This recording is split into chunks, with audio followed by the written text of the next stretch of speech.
Okay, Assalamualaikum warahmatullahi wabarakatuh pelajar-pelajar sekalian.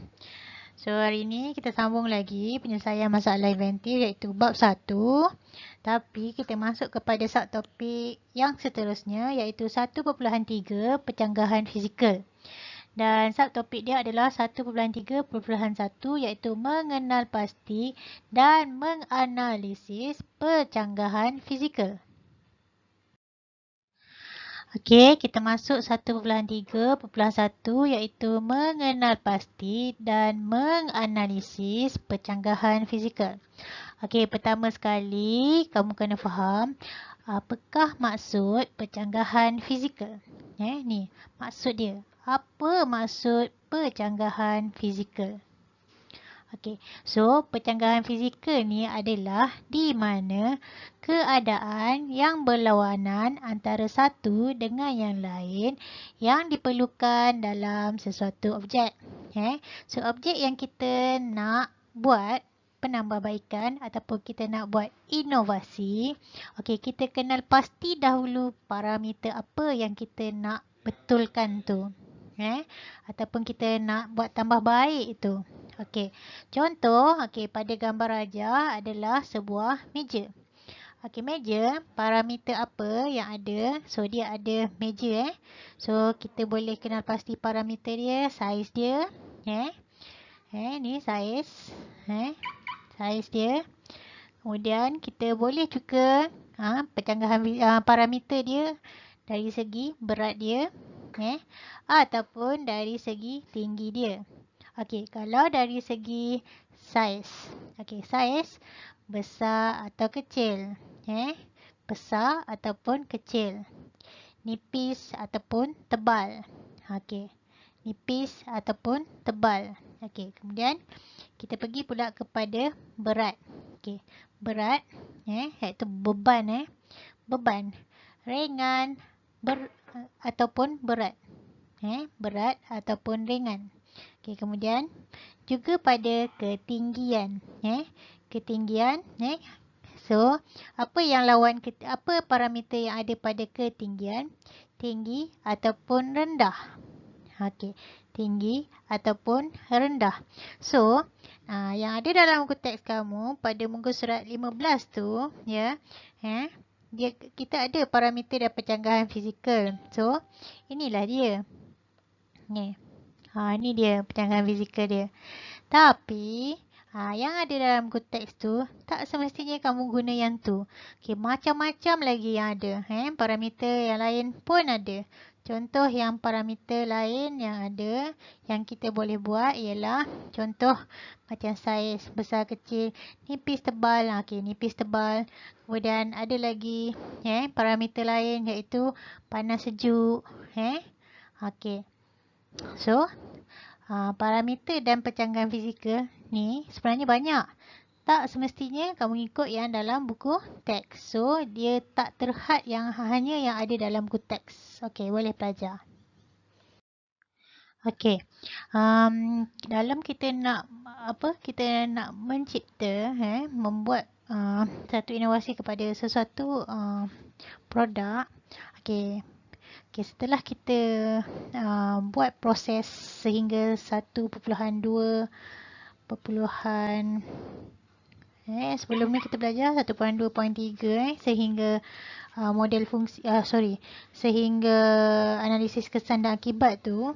Okey, kemudian kita buat pencanggahan fizikal. Okey, untuk pencanggahan fizikal ni kita akan menentukan kaedah penyelesaian masalah inventif secara pemisah. Okey, so dan secara pemisah ni sebenarnya ada 4 kaedah. Tetapi yang kita gunakan dan senang tak untuk digunakan, kita hanya 2 kaedah saja.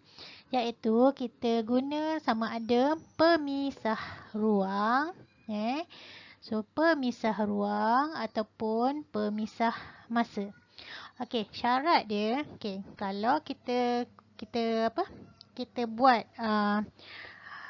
persoalan soalan penentuan kaedah pemisahan masa dan ruang, sekira jawapannya adalah ya. Sekira jawapannya adalah ya, so automatik dia pergi dekat ruang. Tetapi bila kita buat soalan penentuan kaedah pemisahan tu, sekiranya jawapan dia adalah tidak, so dia akan pergi kepada pemisah masa. Okey, boleh pelajar. Kat sini kamu kena faham betul-betul. Kenapa? Sebab kita akan wujudkan soalan penentuan. So dekat soalan penentuan lah kita akan menentukan dia sama ada dia pergi dekat pemisah ruang ataupun pemisah masa. Kita pergi kepada contoh. Okey, bagaimana kita nak menentukan jenis kaedah pemisahan ruang ataupun masa. Okey, so yang ni sebenarnya ada dalam buku teks, muka surat 15. Cuma kita cikgu ubah dia punya cara kamu nak buat tu. So dalam buku teks dia dalam bentuk jadual. So kamu ikut lah yang dalam jadual sebab dia tak muat cikgu nak masukkan dalam cikgu punya gambar ni. Okey, so kamu boleh rujuk muka surat 15. Okey, tapi sebelum tu tengok dulu slide cikgu ni. Okey, nama produk. Nama produk. Okey, yang ni dia berkaitan dengan kemah. Okey, dia nak buat inovasi pada kemah tersebut. Ada masalah pada kemah tersebut. So, nama produk adalah kemah. Okey, pencanggahan fizikal. So, bila kita kenal pasti dia masalahnya dekat mana? Pencanggahan fizikal dekat parameter dia adalah saiz. Iaitu okey, saiz apa yang berkaitan dekat situ? Bukannya ringan ataupun tebal, bukan Okey, kat sini adalah besar lawan kecil. Okey. So dia bila dia besar lawan kecil, situasi dia okey. Besar bila masa kita nak guna, tapi kecil bila masa nak simpan. Okey, kamu tengok betul-betul.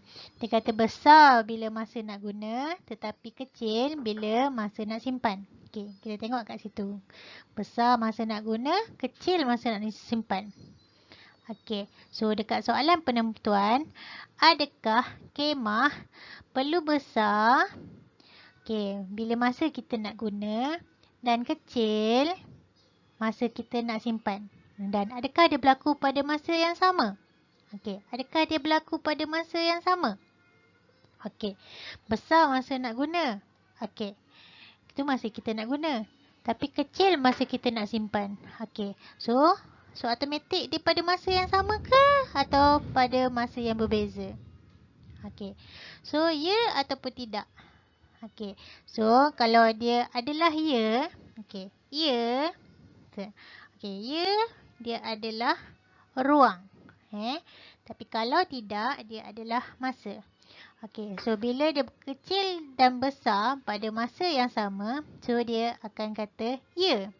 Tapi kalau dia kata besar dan kecil pada masa yang tidak sama, so dia adalah tidak. Tapi bila keadaan macam ni, besar dan kecil, adakah dia pada masa yang sama?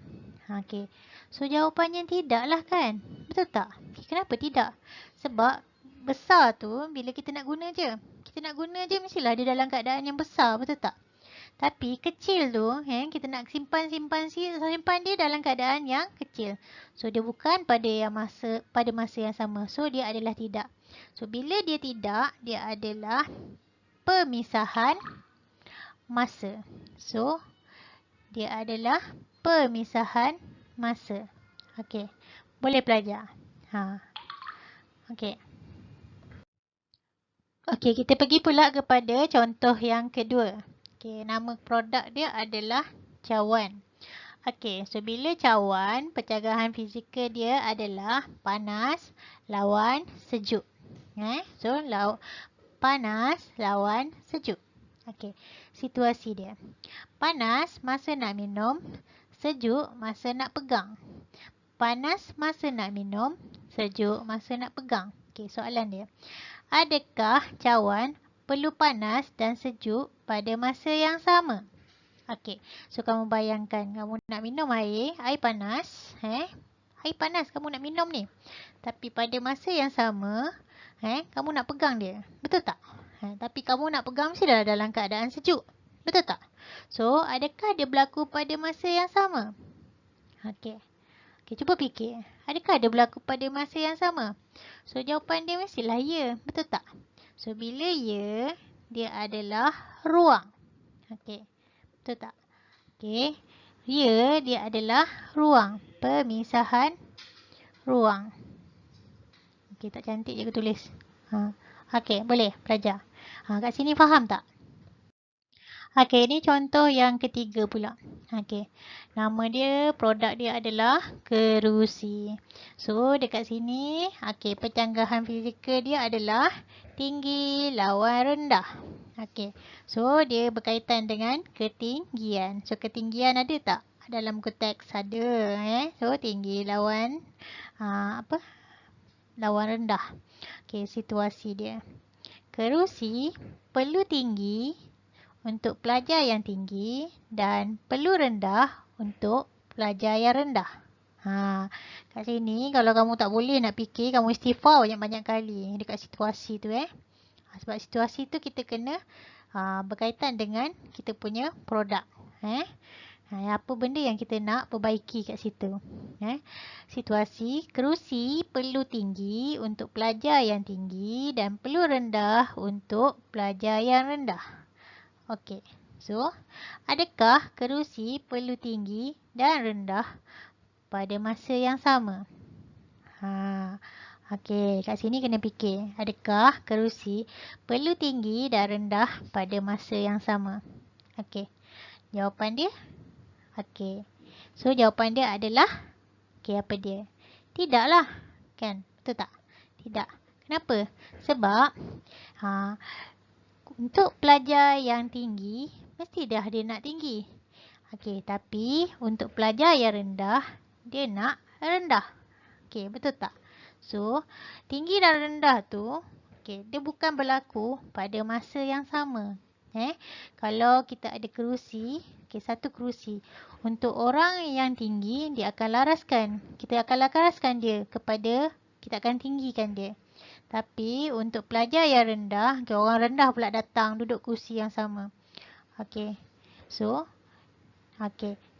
pelajar yang rendah tu dia akan laraskan pula untuk dia guna untuk dia berduduk. Betul tak? Untuk sesuai untuk kedudukan dia, untuk dia rendah. So, kita bayangkan itu adalah satu kerusi. Okey, so adakah dia berlaku pada masa yang sama? So, tidaklah. Sebab bila pelajar tinggi guna, dia nak tinggikan. Tapi bila pelajar rendah pula nak guna, dia akan rendahkan. Okey, so kalau kamu tengok dalam buku teks, muka surat 15 tu, dia bagi contoh salah tau. Okey, kenapa? Sebab dia ikut situasi pada satu keadaan dalam kelas yang ramai. So, dia sebenarnya salah. Dia kena ikut pada situasi satu kerusi. Bukan banyak kerusi pada masa yang sama. Okey, boleh belajar. Okey, so kat sini bila dia tidak, pemisahan apa yang tidak? So, bila tidak adalah pemisahan masa. Okey. So, 3 contoh untuk kelas pada hari ini. So, cikgu harap you all faham. Okey, itu sahaja untuk kelas kita pada hari ini. Sekian, terima kasih. Tolong buat latihan. Bila kamu buat latihan, kamu akan faham. Dan tengok. Tengok betul-betul video cikgu ni supaya kamu lebih faham. Sekian, terima kasih.